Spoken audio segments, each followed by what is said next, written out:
let's start with how to prioritize self-care in your life and what your journey's been like with that. Awesome. So I was really thinking a lot about this, and I was thinking, for me, self-care really started with what wasn't working. Self-care, the whole bubble bath and chocolate thing, that's all fine and great. But so first off, I'll just say that I identify as a highly sensitive empath. I'm somebody who picks up the thoughts, feelings, energy, and sensations that are coming from the world around me.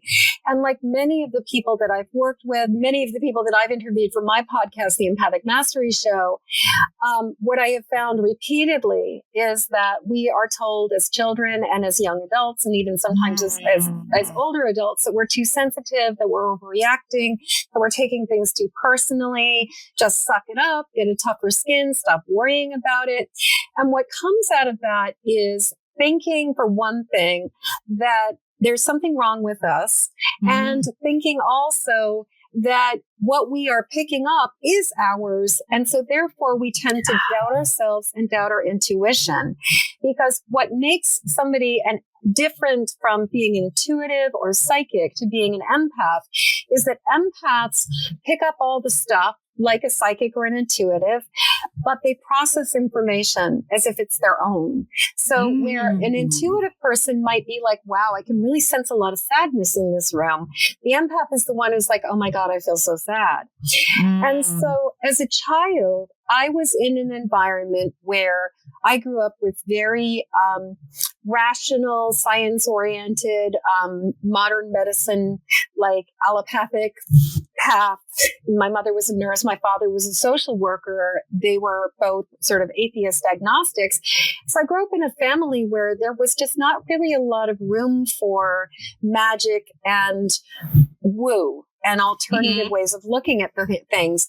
And so from a very early age, I was told I had an overactive imagination, that I was being too sensitive, and that I just really needed to develop a tougher skin. And so because the information I was getting at such an incredibly early age was actually not really helpful, because if you're sensitive and picking up the sadness in the room around you or from the world around you, the solution is not to try to fix yourself. The solution is recognizing what's yours, what's not yours, and learning how not to take it on, and especially how not to feel responsible for the misery of the world. Yeah. But because I was not given those tools, I thought all of the problems were mine. And so by the time I was like 9, 10 years old, I was already starting to seek relief, mostly in the form of sugar and, self-soothing with candy. And so by the time I got to be in my late teens, I had discovered cigarettes, I had discovered alcohol, I had discovered other kinds of illicit drugs at that point in time. That was the day way before weed was legal. And I remember those days too. A track tape, Yeah, absolutely. Yeah, it's like I'm a little bit younger than the Dazed and Confused movie, but that movie is my teenage years. And, and so I was trying to find relief, but I was seeking it from outside sources. I was seeking it in the form of eating sugar. I was seeking it in the form of smoking upwards of a pack of cigarettes a day. I was seeking it in the form of alcohol. I was seeking it in the form of getting stoned. I was seeking it in the form of romantic relationships. And the problem with all of these things is that none of them worked. Every single one of these things just basically caused me to spiral out more and to be more distressed and more upset and more uncomfortable. And so for me, the first step towards self-care and towards making self-care a priority was actually recognizing that there were a lot of behaviors that I was engaging in that were not serving me at all. And I really needed to stop. And what I will say is that if you want to find out what's going on underneath the hood and what is really making you tick and why something is a problem, stop the behavior. Like nothing will show you what your issue is, like basically sobriety in some form or another. And so as soon as I basically stopped, I was 23 when I quit smoking cigarettes, and I had already stopped smoking weed before that because it just wasn't working for me and made me paranoid. But I stopped smoking cigarettes at the age of 23, gained 40 pounds within 4 months, and basically just hit bottom, fell to my knees, was just like, this is not working for me anymore. And it was doing that really set me off on a path of self-healing, of self-discovery, of trying to find my way. And for me, the beginning of self-care was just making the decision to walk on by, to walk past that pack of cigarettes, to walk past that ice cream sundae, to walk past the things that were not serving me, and to choose not to do that. And by doing that, then I started to realize that I had incredibly low self-esteem and that I really sucked at setting boundaries and that I also was fatally attracted to emotionally unavailable people, but especially emotionally unavailable men who were not in the least bit interested in staying in a relationship with me. And all of these discoveries basically led me to the deeper level of work where I found a spectacular therapist who happened to be very intuitive. And so I spent basically my mid-20s to my early 30s working with this psychotherapist and starting to learn to understand that so much of what was going on for me was as a result of picking up the stress that was around me, not necessarily my own.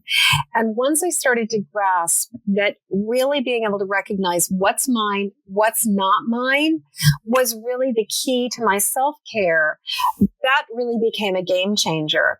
And that led me down this amazing path of learning about healing for myself, which then I'm a Capricorn. I know your audience is much oriented towards astrology, but I'm a Capricorn Sun with a Virgo rising. And so the idea of being able to be of service to people is really deep. It just matters so much to me. But also, when I can experience relief from something, there is nothing that feels better to me than being able to offer that back to the world and share it. So my journey was sort of started with this isn't working for me. I'm going to do something different here. And from that being like, wow, this new tool really does work. This is what matters to me. I want to learn how to do this so I can help other people too. And so for me, in a way, self-care and service are very intersected and very interconnected. And the question, one of the original, sort of, how do I make this a priority? Honestly, I would say, to be completely honest, pain is a great motivator. And if I do not take care of myself, I am absolutely miserable. Like, that's really kind of the bottom line. If I turn away from all of the things that keep me safe, eating a very clean diet, eating gluten-free, sugar-free, making sure that I get plenty of sleep, making sure that I don't say yes to things that I shouldn't be saying yes to, curating my exposure to the news and to social media and all of these other kinds of things. If I don't do these things, I revert back to the hot mess that I was when I was younger. So for me, the thing that really motivates me to make self-care a priority is that if I don't, I'm a train wreck.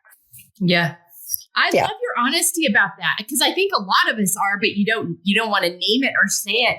Thank you so much for that background. That's really, really powerful and important. And you said so many things that people need to hear and understand about empaths, about the numbing that so many of us do through food, through substances, through relationships. These are very common things that people turn to when they don't have tools or when they don't have support or they just don't know or want to sit in the pain.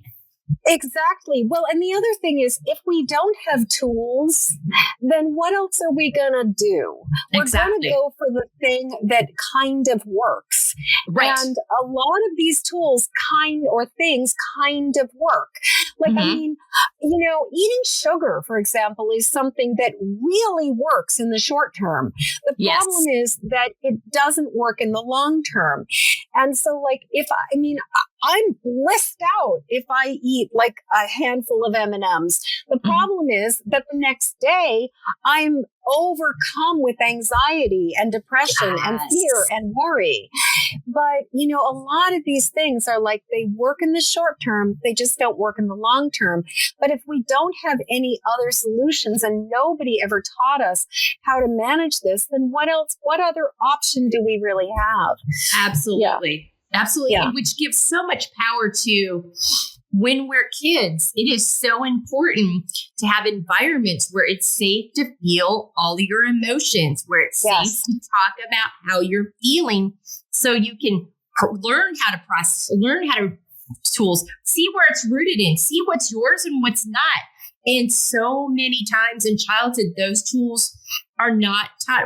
I think it's happening more these days than it has before, but in the generations before, it just wasn't there. It wasn't a topic of conversation. It wasn't something that people had any idea or knew that they were even supposed to be doing.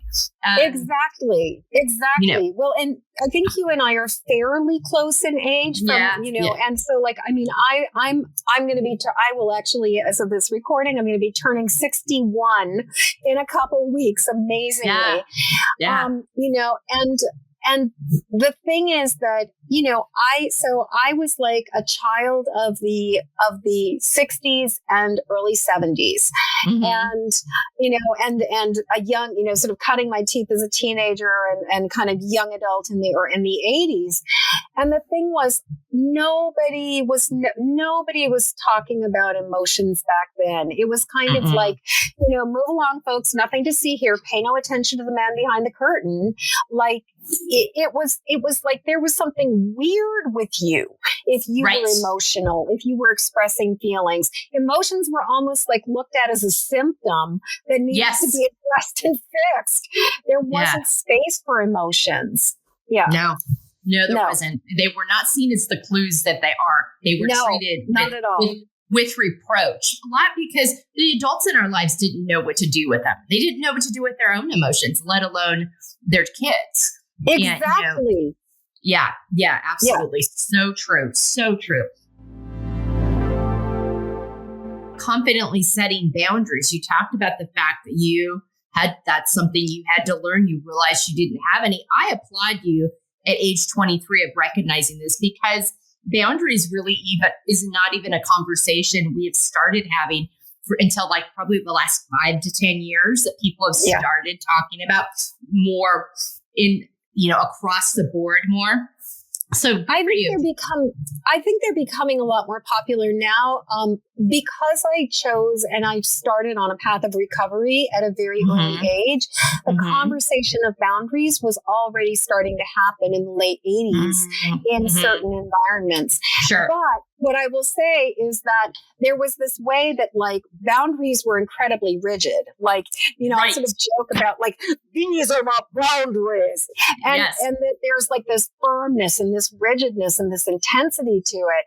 And I will say at 23, I didn't have the first clue about what does a real boundary look like, or a healthy boundary. A healthy boundary, because, you do have people who will set boundaries, but they're very rigid. They're not necessarily flexible. That, we can, and as well as where we get into this thing of just sort of boundaries, like the line between setting a boundary and being angry.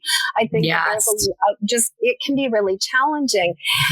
And, I know for myself that one of the really big things about boundaries is, there's a couple things I'd love to say about this.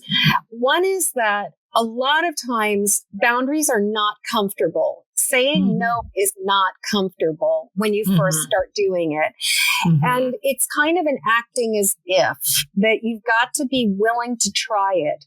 The other thing is, as you were saying, I think in an episode a little while ago, I was listening to where you were talking about like, just sort of like so often it's like we imagine the pushback and it's not nearly as bad when we actually say no. People are like, oh, okay, no problem. Fine, not a big deal.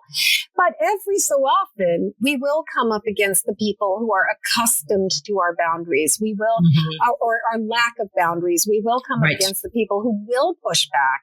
And those, I think, are the hardest ones because it's like, if we say no, but we're not 100% confident in that no, and then somebody pushes back and is like, really? Really? But you never did that before. Why are you saying no now? It can really cause some wavering inside of ourselves. And so I always like to think of like, at first, setting boundaries is about, you might need to speak in a really tiny, small, wavering voice, but it's sort of like just taking that stand and saying, this is my truth. This is my yes. This is my no. This is what I'm willing to do. This is what I'm not willing to do. But I wanted to comment about something that I've recently been learning about boundaries that I love as a distinction around boundaries. A lot of people, when they talk about boundaries, are talking about their boundaries or their expectations for other people's behavior. These are my boundaries. You will not drink now. These are my boundaries. You will not treat me this way. These are my boundaries. You will pay this amount of money on this date. The truth is we have no control over what that other person is going to do. And what I realized and have been understanding, and I love this, is that I don't have the ability. Setting boundaries is not telling somebody else how they need to behave. Setting boundaries is telling somebody how I will behave in relation to their behavior and in relation to their choices.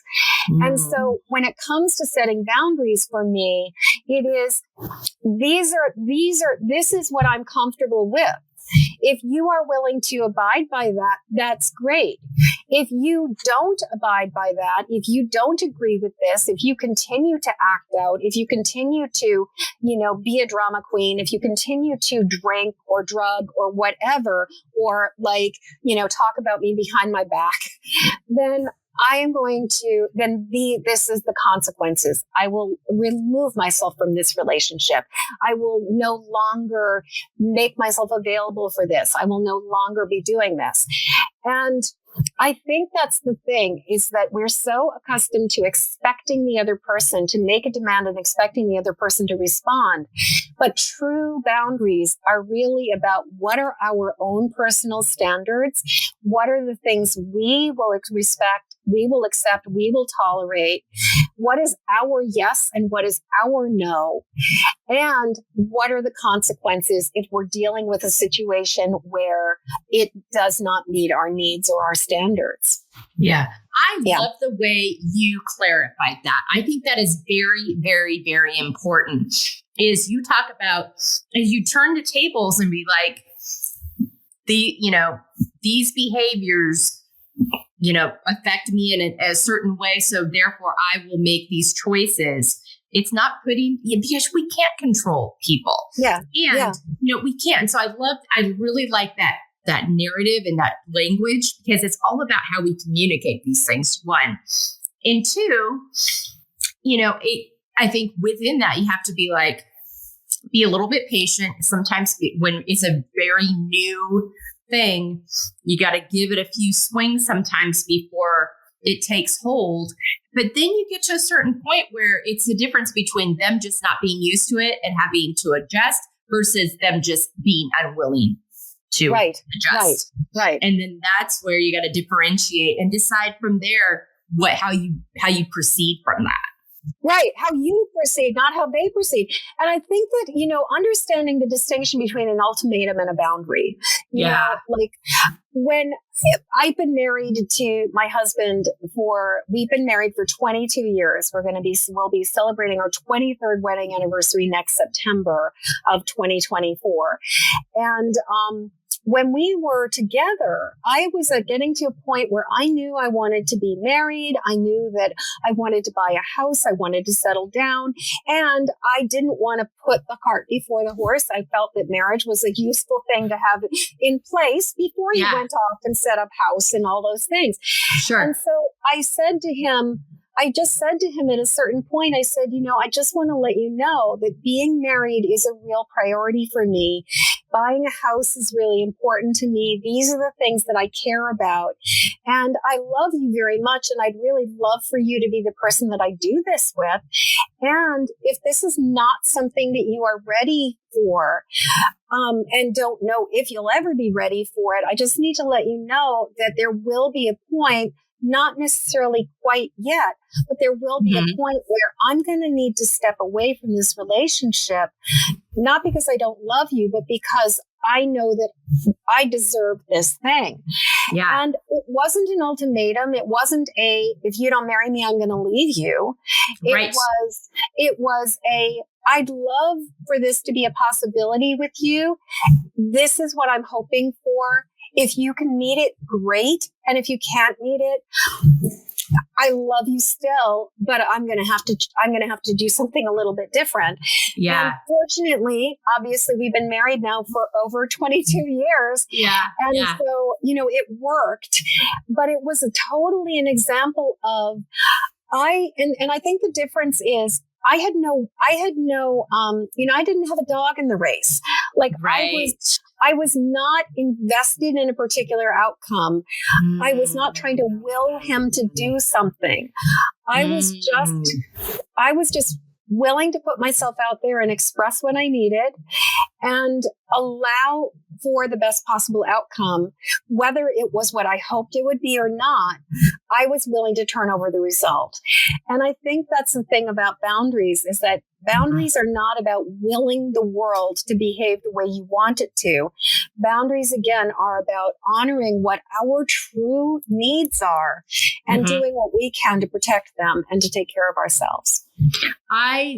Such a good explanation, so healthy. And I love what you said about not being invested in the outcomes. I think that is very, very important because it can be a huge shock and disappointment when people just decide to not behave differently in honor of what you've requested.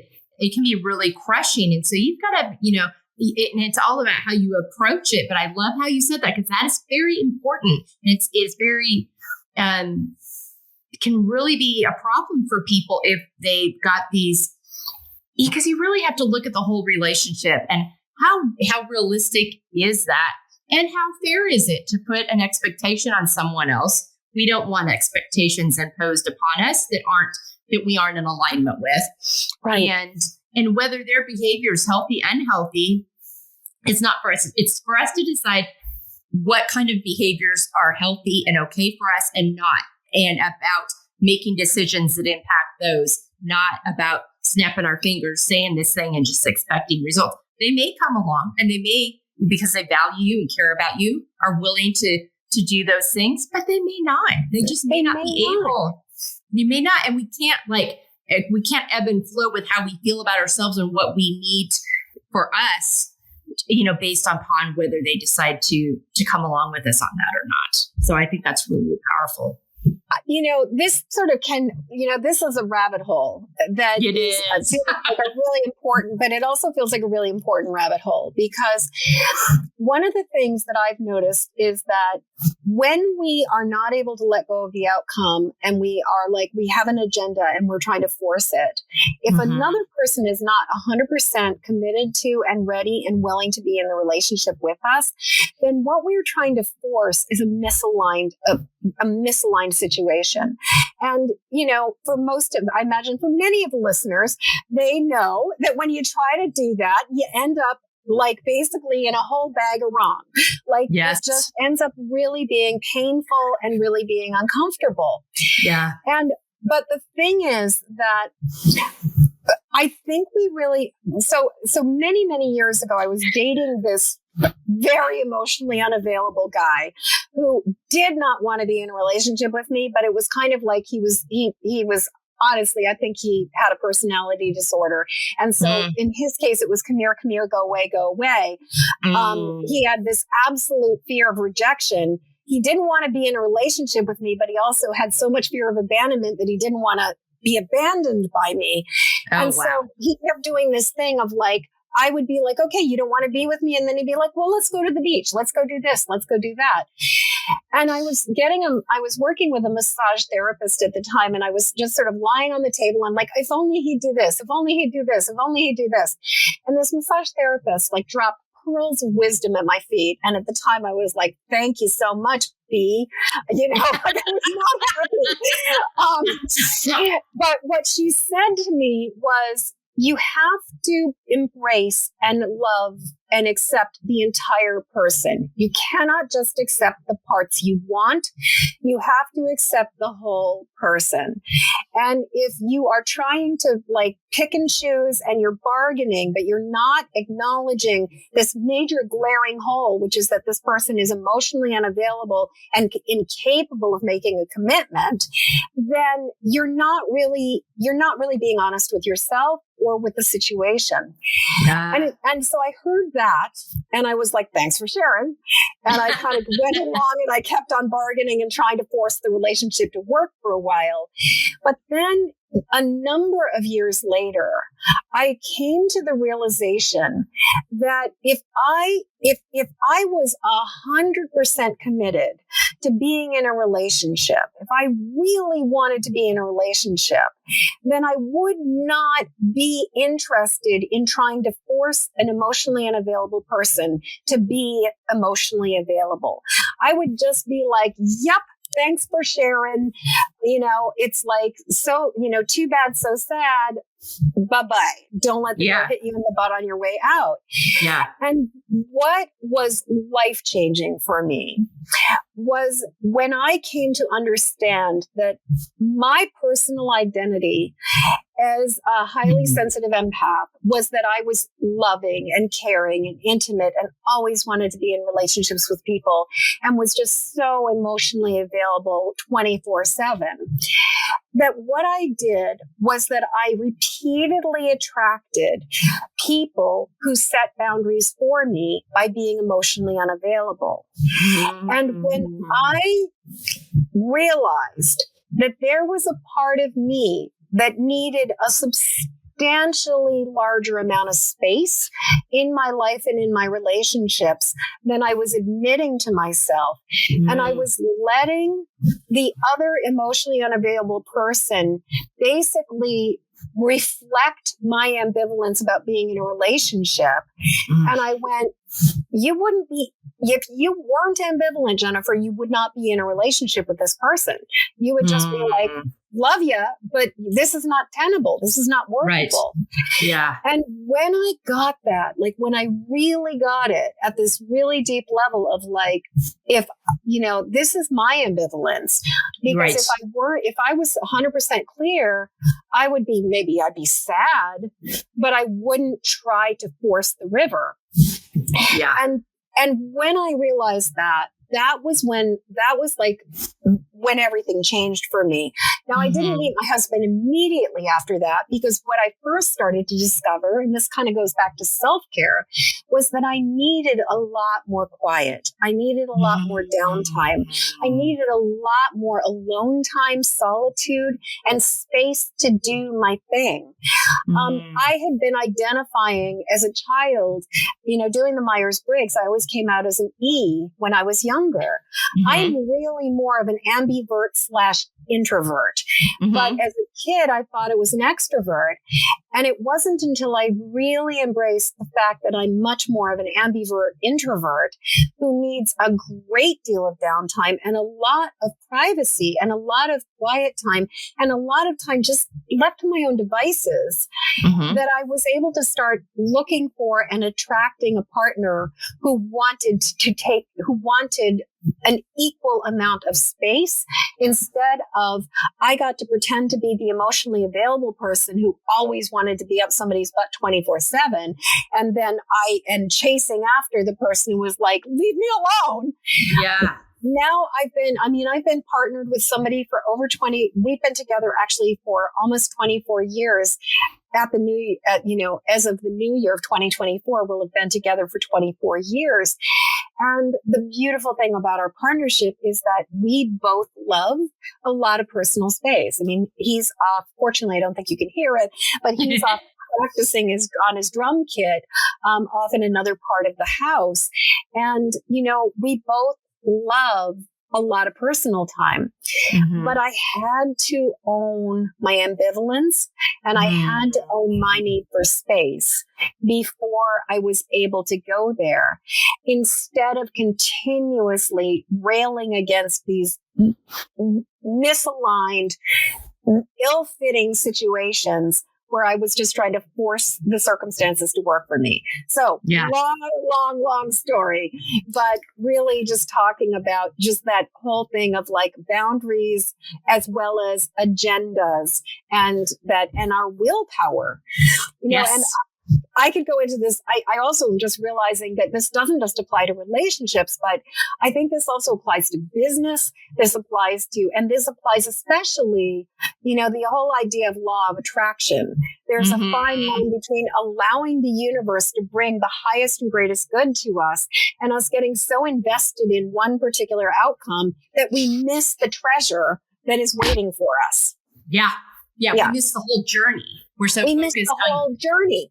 Yeah, absolutely. I love that. So good. Thank you so much for that. I love that perspective. There's so much power in it. There's so much truth, and there's going to be so many people that resonate with that. So thank you for that. And for your vulnerability in sharing that, because there's so much power in that. And thank you for laying that out. It really is. You get to that point and differentiate it. So, and you just show up in the relationship is healthier. You're showing up as your best self. You're giving space for the other other person to do the same. It just changes everything. It changes everything, and I'm sure, I'm sure you've heard this, and I imagine most of the audience has heard this, is like, when you stop looking, that's when you find your partner. Yeah. When you stop being so clutching and invested. I was at a point when my husband and I met each other. We had both done a great deal of personal work, but we had also both done a lot of work on our self-care, and we were whole and complete unto ourselves. We were not looking for the other person to fill the hole. We were not looking for the other person to be the answer to our problems. We were not looking for the other person to meet our low self-esteem needs and, validate us in the ways that we couldn't. We had both learned how to do that for ourselves, and we had both learned what we needed. And so I had given up on finding a partner. I was in my mid to late 30s when I met my husband. And, I was in my mid to late 30s when I met my husband. Just thinking about the timeline, I was like 37 when I met him. I'd been in a number of relationships, but none of them worked because I was forcing the river every single time. Yeah. But the thing was, I was good. I was happy. I was content. I had found a community. I had surrounded myself with a community of people who loved me. I understood that there was a big difference between sex and intimacy. And I had a lot of intimacy in my life. And if I wanted to have sex, I could. It wasn't stopped, I could have a hookup if I wanted to. But I wasn't looking to get my needs met romantically or sexually, as well as I was already receiving that love, already receiving that support, already within community where I had deep, nurturing, intimate connections. And so when I met my husband, I was not invested as to whether or not it was going to work out. I was kind of like, this may work, it may not work. There's a saying I live by, which is if something is meant to happen, there isn't a thing you can do to mess it up.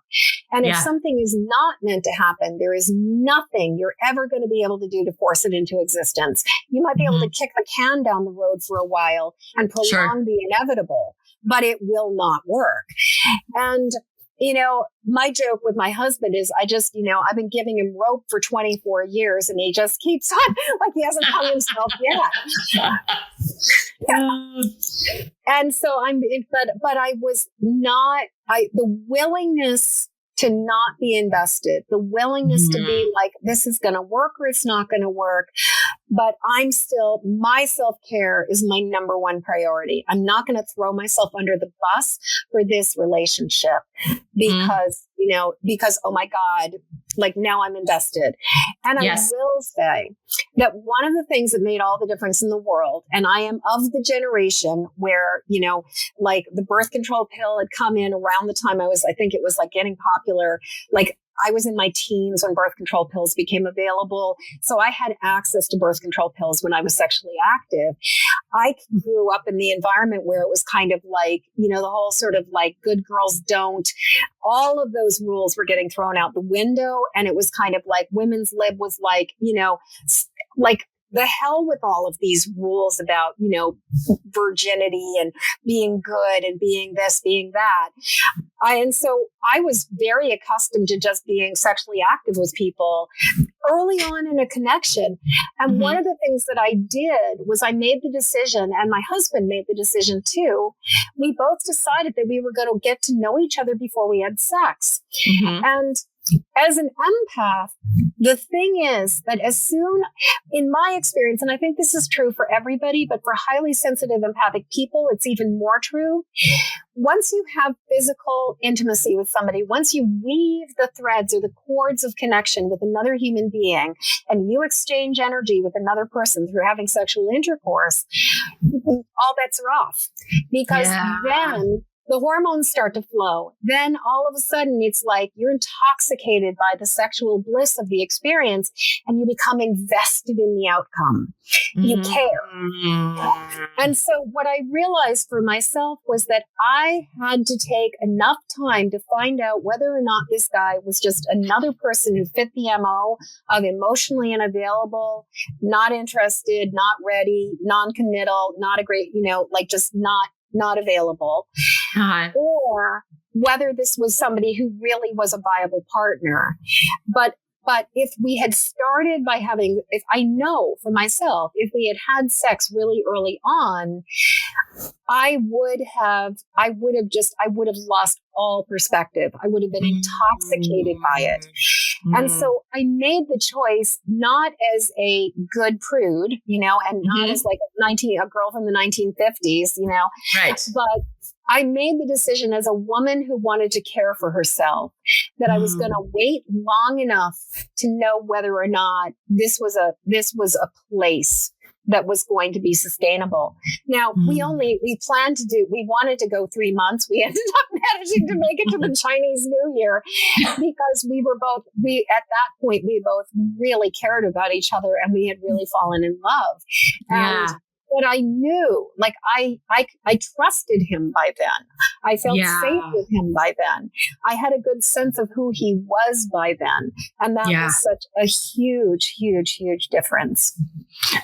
I love what you said about it was about making a choice for you and your well-being and your self-care when you made that choice. I think that is really powerful. It wasn't something that a narrative told you had to choose. You knew it was healthiest for you. And I think that's a great and powerful differentiation.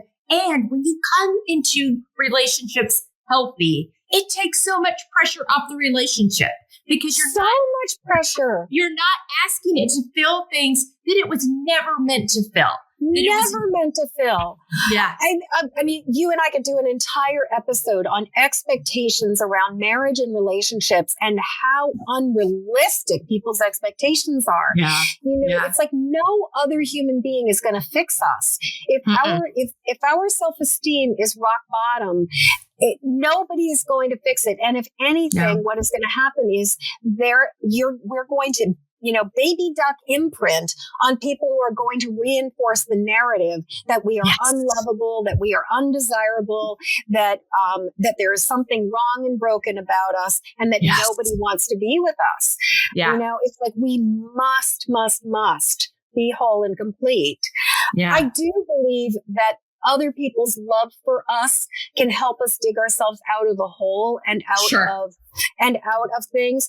But what I would say is it's often a lot easier to have that love in a platonic form, in a community form, in a place where people are working together on their recovery, on their healing, on their spiritual journey, where they care about you, but you're not invested in the romantic outcome in the same way. Absolutely. And I do think that there's a difference between loving relationship. Like I have a friend, a dear friend that I've known her since we were both I was 15 and a half. She was 16. She's a little bit older than me. And, actually she's a year older than me. And, there was a point where she was really, really struggling with bulimia and a severe eating disorder. And at the time with my sugar addiction, I was like 2 months in recovery from sugar addiction and from my own bulimia, but I loved her. And I loved her enough to help her. And so I called her every single day, and I would get in my car and I would go and I would get her and I would bring her places and I would feed her and I would do the things that helped. And I know that my love helped her to get better. But my love was a detached platonic love that was not invested. Like I cared whether she lived or died. I wanted her to survive and make it, but I also knew that it was beyond me, that I could love her. So I do think there are places where we can help to love people into their wholeness. But then I also think that there's a big difference. But she also was doing her work. And she had to do the work. You couldn't do it for her. To do the work. Right. Yeah. She was the one who was not eating chocolate and sticking her finger down her throat every single day. We're going to talk next about taking care of our emotional health as much as our physical health. You spoke to early on when you were how as an empath, you take on everybody's emotions. And if you don't have the tools to unpack that, you're carrying all of that around. There is no way that will not affect your physical health. It's too much to carry. So, ding, ding, ding. So talk to me about that portion a little bit more. I would love to. So, first off, so I wrote a 380-page book called Empathic Mastery, a 5-step system to go from emotional hot mess to thriving success that talks about all the nuances of this. And the 5 steps are recognize, release, protect, connect, and act. And as I've been doing this work and I've been teaching it and unpacking it, the book came out in 2019. So I've been really working with the material for the last 4 years. One of the things that I've really come to understand is that recognizing ourselves as empaths, recognizing our identity and what we assume about what it means to be a sensitive person. One of the things that one of my mentees articulated recently was, if you can feel it, you have to heal it. How much of a sense of responsibility do we have about this? So working with this understanding of recognizing that we're sensitive, recognizing that we're vulnerable to picking things up, recognizing what our own emotional baseline is, and then recognizing when we're out of sorts. And so for me, it starts with recognizing when I feel off balance, when I feel when I feel wonky, when I feel weird, recognizing that. And then what I always do, it's really simple, is that I just close my eyes and put my hands over my heart and I just say, is this mine? And I would say that 9 times out of 10, probably 9.9 times out of 10, the answer is yes and. That some of it is mine, some of it is not. Maybe some of this is that I got triggered by the the TV show about the mean girls in high school, and it reminded me of my own bullying experience. And now I'm all agitated from it. But then I'm also really sensitive to and picking up on the kid that I was around who's been going through a really difficult experience or something. And so I get the first answer, which is generally both. Yes. And yes. And then I ask the next question, which is, what's mine? What's not mine? And that sort of gives me the clarity about what's my stuff to work on. I need to deal with the part of me that's still smarting from the high school mean girl experience. But I don't need to carry around the pain of this kid who is struggling with this thing. And so then what I do is I put my hands back on my heart and I breathe deeply into my heart. And then as I exhale, I release my hands and I say, I send this back to where it belongs. Not I send this back, return it to sender. Not I send it back to the person who sent it to me, but I send it back to where it belongs. And I find that 3-step process, is this mine? What's mine? What's not mine? I send this back to where it belongs, is a really simple but really effective way to just start to break that pattern of taking it on and absorbing it. Now, for the more complicated stuff, one of my absolute all-time favorite tools is EFT, Emotional Freedom Techniques, also known as tapping. And I learned how to tap. I'm a master trainer for EFT International, which is the largest nonprofit organization on the entire planet for emotional freedom techniques. We have very, very a set of very clear standards so that anybody who becomes certified through EFTI, you kind of know that you're getting a certain set of like gold standard of quality for the work that's happening. And our focus is not like a lot of people's exposure to EFT or tapping is very broad, very generic, just kind of like tap and talk, jumping all over to different topics and things. I was taught by professional EFT practitioners and master trainers who really know how to get incredibly specific and dial in really precisely so that you can really address and clear specific past events, deep emotional wounds, limiting beliefs, all of these things. And unfortunately, what I will say is that a lot of the stuff that people find on the internet and find out kind of in the mass media is like tapping light. It really does not address things. EFT has been studied for like PTSD with veterans. There have been many, many studies.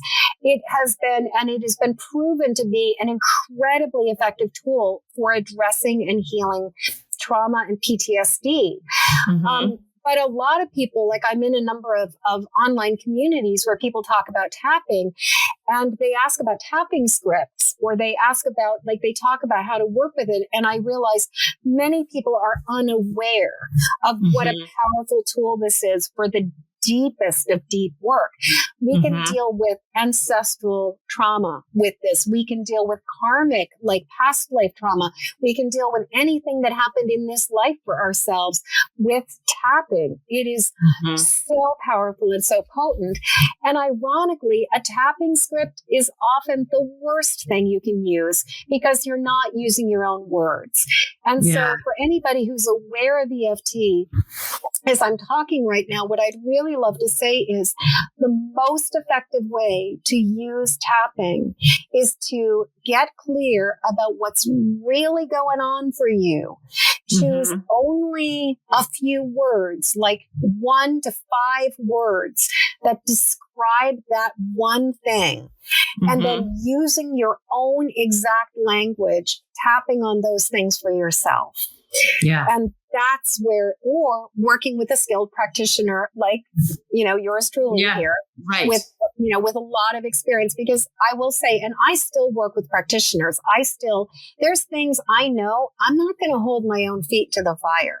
I'm not going to be willing to go there. And so I work with my mentors. I work with my trusted colleagues and other EFT practitioners who are not feeling the thing, so that they can just sit with me and continue to support me in tapping. And that's one of the reasons why personally I love tapping with other people, because we can help each other to hold space for the really uncomfortable stuff that maybe if we're left on our own to our own devices, we might just opt to watch Netflix. We might just opt to go grab that cookie or whatever it is, because it's just too uncomfortable. Yeah. I love that you spoke to the power of that. I have worked with a therapist, and I had to leave her because we moved, but it was very powerful. And she used tapping. She had me use tapping with EMDR.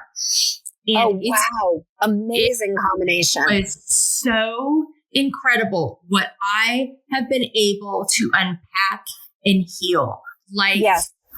So incredible, so powerful, but it was very a specific thing. And she had she knew how to do it. She knew how to work with me with it so that it was effective. And I got two things and uncovered and unraveled and pulled back layers that would not, I don't know how else it would have happened for me. So I can speak out of my own experience to the power when you're working with someone who knows how to use it, and how sometimes it can be combined with something else that's also powerful, to have those things work together to pull back those things and heal those things that are so deeply entrenched that won't come up until you feel safe enough in that space. And I love you talked about the power of community and doing it together. These are things that I did with my therapist. There's no way without her guidance, direction, support. She wasn't saying much during all of this. There was a target and a few prompt words, and she'd have me start tapping. I mean, it was very that kind of experience was so powerful. It is so powerful, freeing when you are able to release something and yes. Yeah. Well, and that's why, it's such a miraculous thing. I got into EFT because I had a history of car accidents. I had nearly died in a car accident on a Holy Thursday when I was 18 years old. My birthday is Christmas Day. So my joke is, if it had been the next day, I would have died. And I had all this trauma and all this PTSD about car accidents. And I had been working on it. I had done therapy, I'd done shamanic healing, I'd done energy healing, I'd done Reiki, I did all these things to try to address it. And it wasn't until my husband and I were driving in an ice storm. And I was just like, do you mind if I just try this thing? And I went from a 10 of abject terror to a 0 of, we could get in a car accident.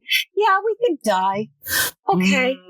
I'll just, I was in a state of just, my nervous system was completely calm, and I was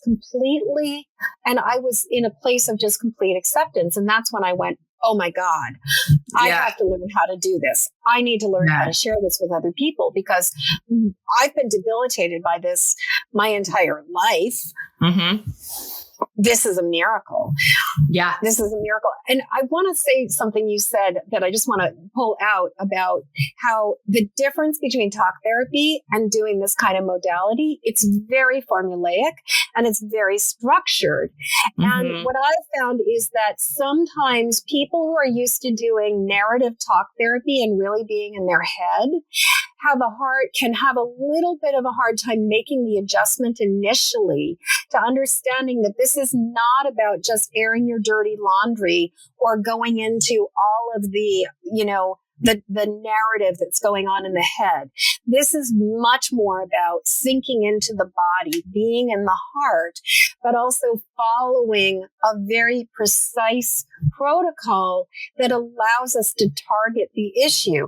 And it may seem counterintuitive at first that working so simply and focusing so directly on the thing is going to be more effective than, pulling out everything plus the kitchen sink. But what consistently we find is that when you clear one thing really effectively, you're going to have it's going to have a much more profound quantum effect on everything than if you kind of generally address a whole bunch of different things. It's kind of like Marie Kondo and cleaning, where, she talks about pick a corner, pick a space, thoroughly address that, deal with that one thing, then deal with the other thing. But don't try to do all the things at once, or you're just going to end up with a hot mess. Yeah. And something I want to add to that, and then we'll move into supporting ourselves and other women and living unapologetically, which is what you're doing really with this work already. So we've already kind of answered that, but we'll touch on it.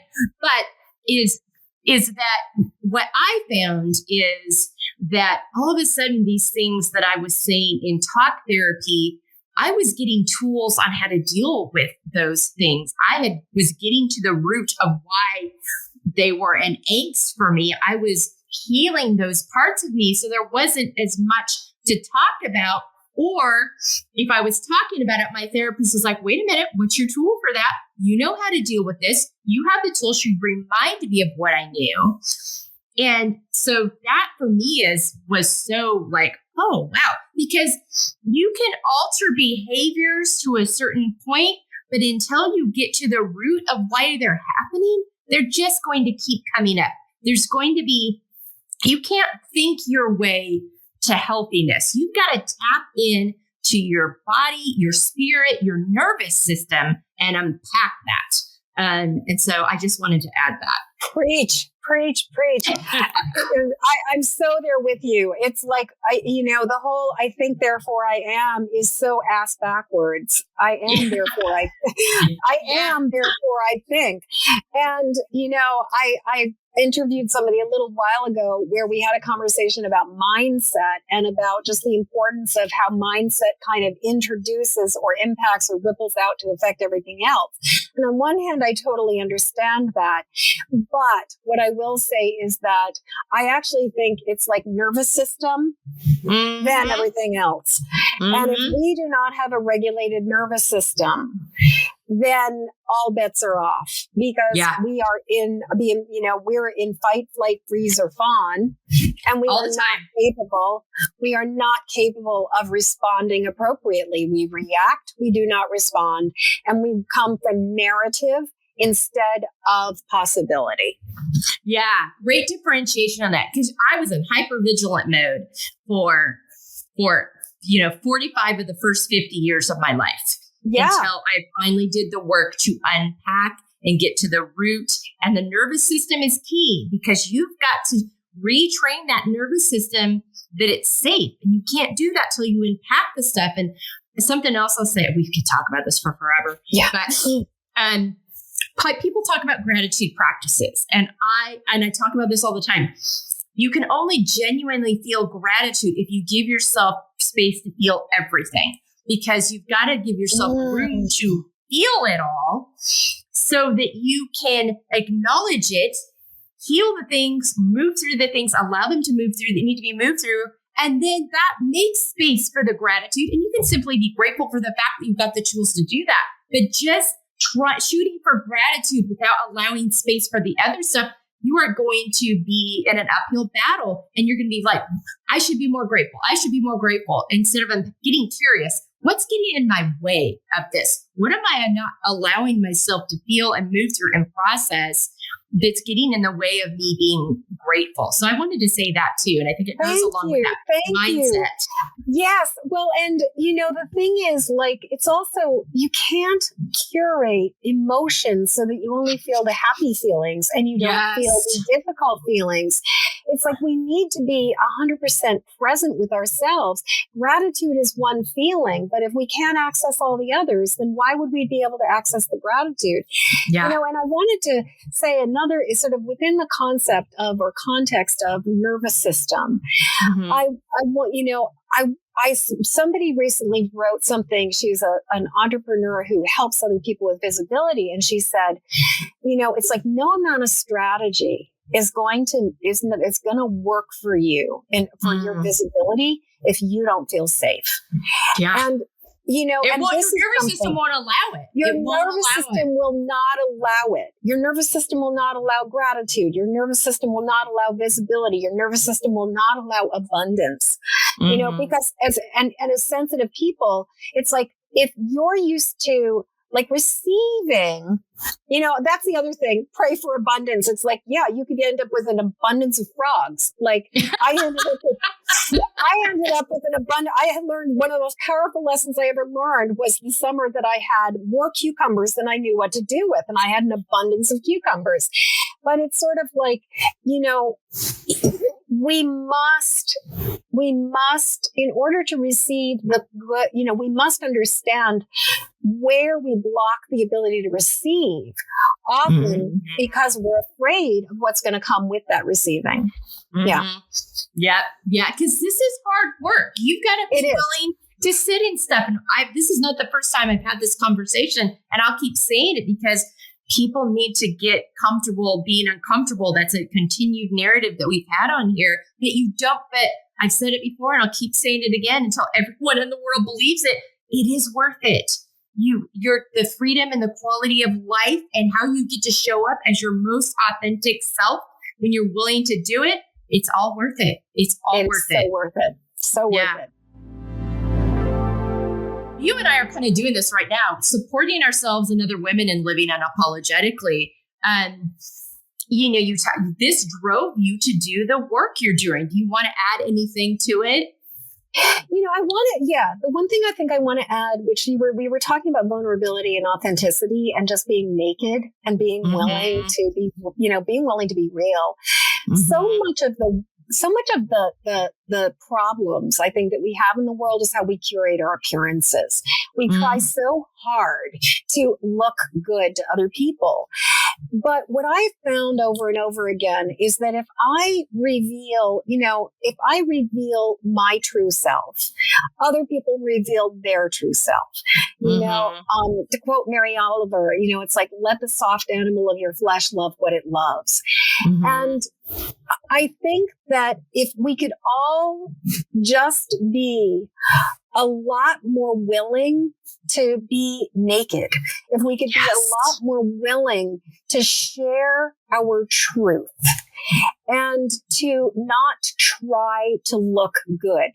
And I think part of that is also really being mindful of the fact that in this influencer world, in this AI-driven world, in this place where there is so much content, where people are trying so hard to just like get likes, that we're seeing a very distorted perception of reality. One of my favorite things I saw a little while ago was an example of influencers who fabricate their reality. And there was this picture of this girl pretending to be on an airplane, and you zoom out and somebody is holding a toilet seat up to her side that she's looking out of as if it's a window on an airplane. And she's pretending to fly on this airplane when really she's fabricating this jet-setting life. And, if we could all just get more real with each other, if we could all just admit, and stop pretending, stop faking it till you make it, and instead just own our truth and be real, I think we would realize that it's not us and them. It's all us. Everybody's struggling. Everybody is a hot mess. Everybody is trying to figure it out. We're all walking, to quote Ram Dass, we're all walking each other home. Living out of your own expectations versus others, I think that's where we get lost. That's where we hit these places where I'm looking at my life and I've got all these things. I have all these accomplishments, the house, the car, the partner, whatever it looks like, the kids, whatever it looks like for the career. And but yet I don't feel fulfilled. I feel empty. I don't feel at peace. I feel an angst. Well, whose expectations are you living out of? Right. Who have you allowed to define this for you? I mean, we'll never be rich enough. We'll never be thin enough. We'll never be successful enough. I mean, Empathic Mastery at this point has won 5 different book awards from different book award places. Sure. And there's still that stupid little part of me or that terrified little girl inside of me that's like, is it good enough? Like, it's just, it's like we will always be having that part.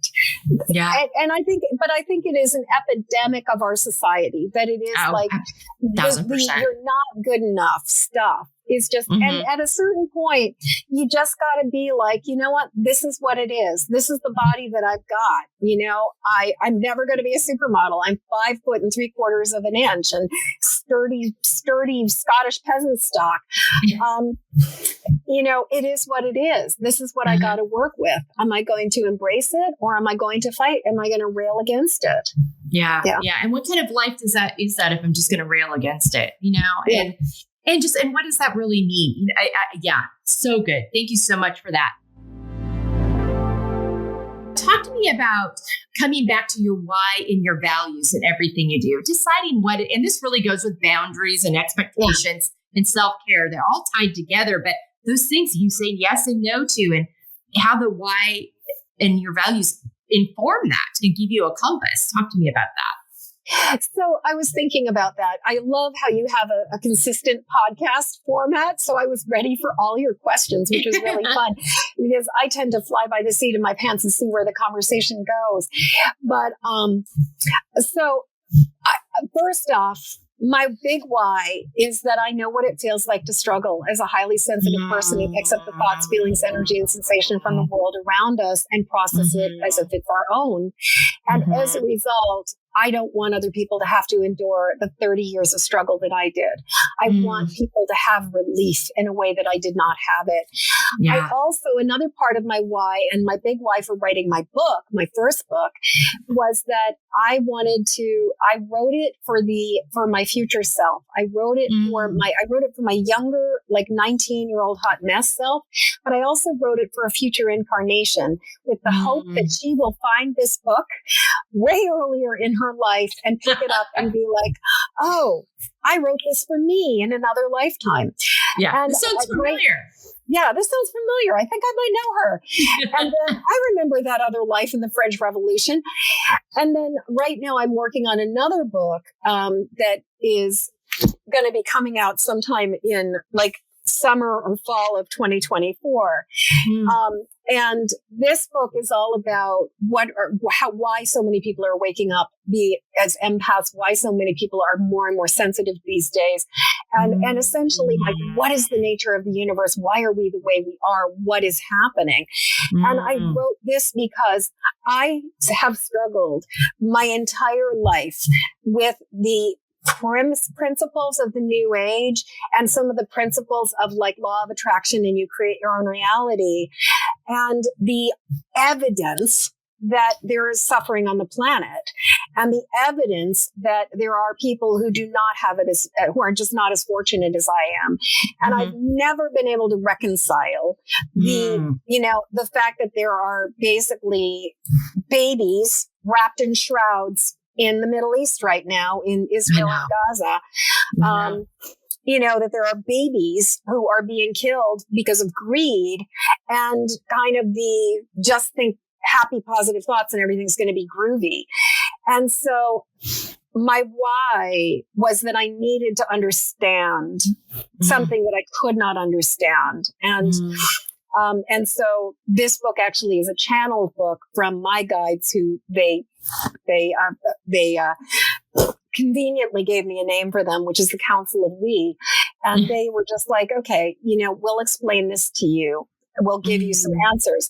So my why really comes down to why is it the way it is? and then why, how can we not struggle so much? How can we move from this period of incredible turbulence as a species to what we're capable of, what is possible? We are so precariously poised at in this place where so many people are so terrified of the doom and gloom right now. So many people are convinced that we're just going to hell in a handbasket. And yet I really believe that we have the ability to pivot. We have the ability to turn that ship around before it hits the iceberg. And we have the ability to birth a new world. Yeah. But it means every single one of us needs to be here. It's all hands on deck. And so my job is to empower as many people as I possibly can to shine their light in the world so that we can create more love, more joy, more delight, more wonder on this exquisite planet that we've been blessed to live on.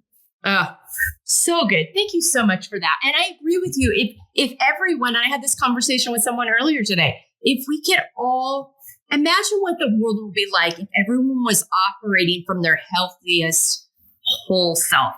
What and kind not of from ancestral trauma? Right. What kind of decisions would be made? How we would treat people? How we would think of other humans? The impact would change everything. It would everything. It would change everything. The whole narrative would be changed. Well, and we'd be letting go of all the things that we try to will into existence that are misaligned. How much of the problems in our entire universe, at least our world, if not our universe, but our entire world, are due to the fact that people are unwilling to let go of the things that are not right for them and try to force things to happen. It's like, this is not for me, because then the person who really should be doing it never gets the opportunity to do it. And we do a half-assed job.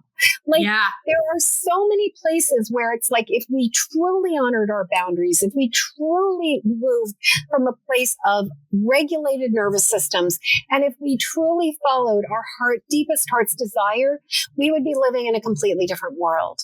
Yeah. And the powers that bully us into thinking we're powerless, they wouldn't have any power anymore, because we would know the collective we would have a whole lot more power than the illusion of powerlessness we're dealing with right now. Yeah, absolutely. And that's why I so much believe in the power of women rising up together and doing it together, because that's how we shift things. That's how we shift things. Absolutely. Totally. So good. So good. Accepting the layered aspects of ourselves. And I want to talk a little bit more about, I mentioned this earlier, I hinted at this, the stigmas that empaths and people that are sensitive face from the time they're little children, and boys and girls. I mean, we have decided there's a way that children can behave versus the way boys can behave, girls can behave, we're not even willing to talk about the non-binary child, because we just barely can have that conversation. But children in general, this starts at they're very young. We start telling little girls what it's okay for them to do and not do. We start telling little boys what it's okay for them to feel and not feel. And there is no room for sensitivity or empathy in any of them. They're all told, you're too sensitive, if you take it too personal, and it's very much this is a you problem. Instead of seeing the superpower within their ability to offer up information and wisdom that people that aren't empaths and highly sensitive just don't have. They just are made. Well, and I think, as you're speaking about this, I think the thing about those of us who are the sensitives within the family systems, within the communities, we are the canaries in the coal mine. And we are also often we are the scapegoat, but also we are often the emotional expressor within the family system. We're the one who is articulating what's going on.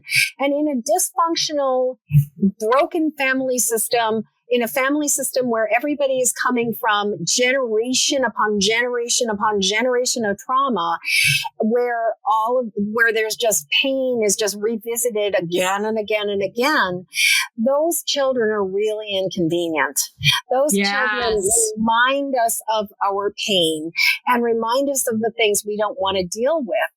And, and I think the thing is that for me, one of the very first steps was the ability to say, it's not me. It's not about me. This is not about me. This is about something substantially greater than myself. Mark Wolin wrote a book on inherited family trauma called It Didn't Start With You. And, the idea of like so much of our sensitivity didn't even start with us. And when we stop owning all of it as if it's ours, and we start saying, no, this is a systemic problem. This is a problem. This is, these are chickens that are coming home to roost after thousands of years of patriarchal domination and assault and abuse towards women. And then all of the children, little boys watching their mothers, like there's a thing for little boys, they go through seeing their mother go through what she goes through, and then getting to the point where he has to decide whether he stays aligned with the victim or he becomes the perpetrator. The first time I ever heard this was actually reading a book called On Pornography by this woman, Andrea Dworkin, and where she just articulated, it's like girls basically sort of like are socialized to become victims, but boys go from being aligned with their mother to suddenly having to make a pivot to becoming the abuser, because otherwise they will be in the victim role. But we're all profoundly impacted by that. And I think that's such an important part of this in terms of the layers, is recognizing that the layers don't just stop with us, that the layers go beyond us. The layers, like I have my layers, I have my stuff, I have my own inner issues of like worrying about something or that stuff. But then there's also the layers of, how I'm interacting with my family, how I'm interacting with my society, my social group or my community. But then there's the layers of all of the ancestral trauma, all of the inherited agreements, the contracts, everything that comes with that. And then beyond that is also even the layers of karma, of past life experiences, because I am personally a very strong believer in, most of us, this ain't our first rodeo. We've been here before. We're here to learn a lot of lessons. And if you're curious, if somebody's curious about this, what I would say is look up Dolores Cannon, who is one of the first past life regression hypnotherapists out there. The work Dolores has been doing she's dead now, but did with the subconscious mind, and just all of the thousands and thousands and thousands of regressions she's done. This stuff is like, you can't make this shit up. Yeah. And so what I would say is we have layers upon layers upon layers of stuff that is contributing to why we are who we are and what we are. And if anything, what I would say is knowing how many layers there are, knowing that there's the individual, there's the cells, then there's the organs, then there's the body that we are, the individual that we are, the ego, the emotions, all the things, all the layers of ourselves. Then there's the family system. Then there's the extended family system. Then there's the local, the social circle. Then there's the local community.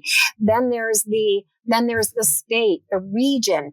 Then there's also just all the ancestral stuff, all of the past life stuff, and we're just talking about what's on this planet, but we are a planet. One of the things that my guides say over and over again, we are cells in the body of this earth. Each one of us is an individual cell in the body of this earth, but the earth is a cell in the body of the solar system. The solar system is a cell in the body of the galaxy. The galaxy is a cell in the body of the universe. The universe is a cell in the body of the multiverse.